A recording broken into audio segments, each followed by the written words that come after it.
Reels boring method experiment part number 5। Reels आपके लिए पसंदीदा है और वो आपने उसी रील्स को आपने स्क्रॉल किया होगा या आपने देखा होगा जो आपके विचार, थॉट्स और आपके इंटरेस्ट में छिपा होता है। तो क्या हो कि आप रील्स को बोरिंग बनाएं।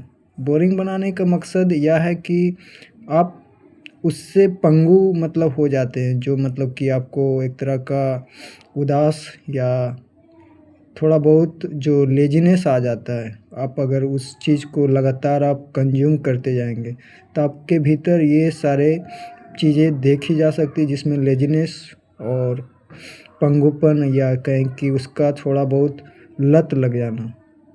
तो ये कैसे इसको हम दूर कर सकते हैं, तो वो हम रील्स के माध्यम से भी दूर कर सकते हैं। कि हम अगर रील्स को देखें तो वो एक चुनौती दें उसको। चुनौती यानी कि हम अक्सर रील्स को इस भांति बनाएं कि वो बोरिंग बने। बोरिंग कि उसे हम पूर्णता देखें।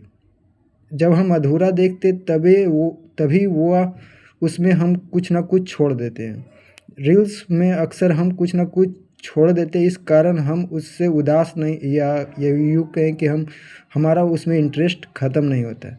जैसे हम एक उदाहरण देते हैं, आपको अगर पेट भर भोजन दे दिया जाए तो आपका जब वो खाना आपने पूरा कर लिया तो आपका उसमें इंटरेस्ट ना होकर के अब दूसरा चीज़ में आपका इंटरेस्ट बढ़ जाएगा।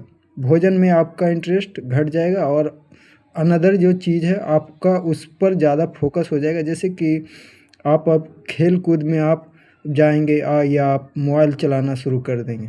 लेकिन जब आपको अगर पेट भर भोजन नहीं मिले या यूँ कहें कि आधा अधूरा भोजन मिले तो आपका ध्यान पूरा उसी पर लगा हुआ रहेगा।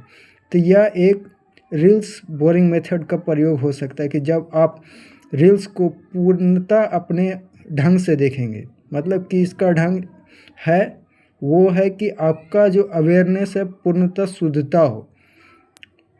शुद्धता यानी कि आपका थिंकिंग माइंड जो रील्स के साथ साथ वर्क करता है वो वर्क ना करे। आपका जो थिंकिंग माइंड होता है वो हमेशा चाहता है कि वो जो सामने जो रियलिटी है वो ना देख कर के आप अपना जो व्यू पॉइंट है, जो अपना जो कल्पनाशील जो दिमाग होता है वो देखे।